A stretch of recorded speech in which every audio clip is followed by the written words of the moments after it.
तो dear students, अब हम बात करते हैं न्यूरॉन्स के हवाले से, जिन्हें नर्व सेल्स भी कहा जाता है।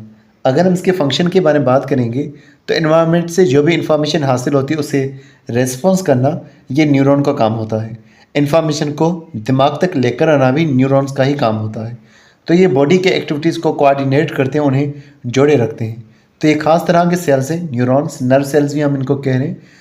इसे नर्वस सिस्टम का स्ट्रक्चरल एंड फंक्शनल यूनिट भी कहा जाता है, यानी कि हमारा नर्वस सिस्टम बना भी इसका हुआ है और इनके ही हिसाब से काम कर रहा होता है, यही नर्वस सिस्टम को चला रहे होते हैं। अब हम बात करते हैं स्ट्रक्चर ऑफ न्यूरॉन के बारे में। न्यूरॉन्स अलग अलग तरह के हैं, तो उनके स्ट्रक्चर्स में भी वेरिएशन फ़र्क हो सकता है, लेकिन तमाम न्यूरॉन्स के अंदर तीन चीज़ें बेसिक मिलती हैं। सेल बॉडी का एक स्ट्रक्चर जिसे सोमा भी कहा जाता है, डेंड्राइट्स जो कि दरख्त की तरह फैले हुए स्ट्रक्चर्स हैं, और एक लंबा सा स्ट्रक्चर जिसे एक्सॉन कहा गया है। अगर हम सेल बॉडी की बात करेंगे तो न्यूरॉन का एक फैला हुआ हिस्सा जो है ये मौजूद होता है, बड़ा सा हिस्सा जिसके अंदर न्यूक्लियस भी मौजूद होता है और कई सारे ऑर्गेनेल भी इसके अंदर मौजूद होते हैं। इसके साइटोप्लाज्म के अंदर जो ऑर्गेनेल पाए जाते हैं उन्हें नीजल ग्रेन्यूल्स कहा जाता है।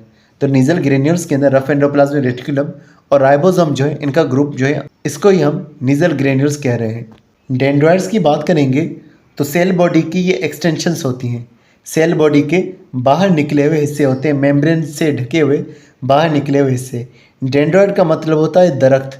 तो दरख्त की शाखों की तरह ये डिफरेंट डायरेक्शंस में फैली हुई होती हैं। तो यहाँ 2G में हम इसको प्रॉपर वे में ड्रा नहीं कर सकते, लेकिन आप इसे ऐसे समझ लें कि दरख्त की जैसे शाखें अलग अलग डायरेक्शंस में होती हैं, वैसे ये डेंड्राइट्स मौजूद होती हैं। तो इनका काम दूसरे न्यूरॉन्स में से इन्फॉर्मेशन को हासिल करना होता है, फिर इस इन्फॉर्मेशन को नर्व इम्पल्स में कन्वर्ट करके सेल बॉडी के पास लेकर आती हैं। फिर सेल बॉडी जो है फिर एक्सॉन के ज़रिए से आगे उस नर्व इम्पल्स को पहुंचाएगी। अगर हम इंटर न्यूरॉन्स के बारे में बात करेंगे, वो भी मुख्तलिफ जगहों से इन्फॉर्मेशन हासिल करते हैं। मोटर न्यूरॉन्स भी अलग अलग न्यूरॉन्स से इन्फॉर्मेशन हासिल कर रहे हैं, तो उनकी जो डेंड्राइट्स है वो भी ज़्यादा ब्रांचेस में फैली हुई मौजूद होती हैं। एक्सॉन की अगर हम बात करेंगे, ये लॉन्ग मेम्ब्रेन बाउंडेड एक्सटेंशन होगी, मेम्ब्रेन से ढकी हुई एक लंबा सा हिस्सा ये एक्सॉन कहलवाएगा। इसका काम जो है सेल बॉडी से इम्पल्सेस को हासिल करना है, मैसेजेस को हासिल करना है।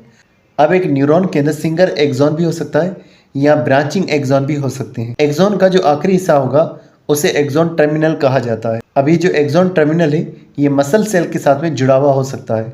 तो मसल सेल के साथ जुड़ा हुआ हो सकता है, किसी ग्लैंड के साथ जुड़ा हुआ हो सकता है, या किसी और न्यूरॉन के साथ में भी कनेक्टेड ये हो सकता है।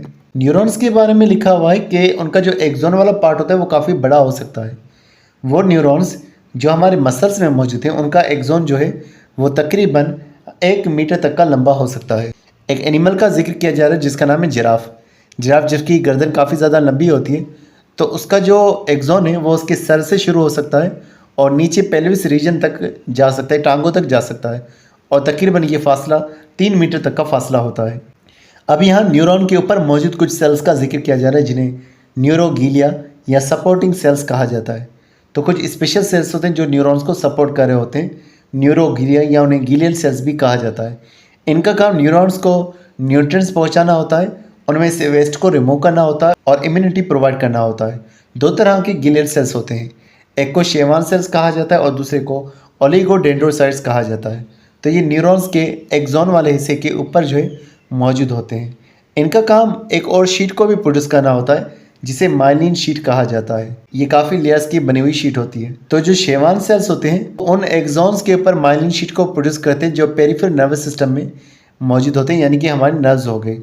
और ओलिगोडेंड्रोसाइट्स जो हैं ये सेंट्रल नर्वस सिस्टम में मौजूद न्यूरॉन्स पर जो है माइलिन शीट बनाने का काम कर रहे होते हैं। माइलिन शीट के बारे में लिखा हुआ है कि ये इंसुलेटिंग कवरिंग होती है। इंसुलेटिंग कवरिंग का मतलब ये है कि ये नर्व इम्पल्स को जाने नहीं देती, और उसके अलावा ये नर्व इम्पल्स के फास्ट ट्रांसमिशन में भी हेल्प कर रही होती है। तो अगर जिस न्यूरॉन के पास माइलिन शीट मौजूद होगी, नर्व इम्पल्स जब गुजरेगा तो माइलिन शीट के बीच में, जैसे कि एक ये न्यूरॉन है, इसमें ये माइलिन शीट मौजूद है, फिर एक और न्यूरॉन मौजूद है और यहाँ पर एक गैप भी मौजूद है।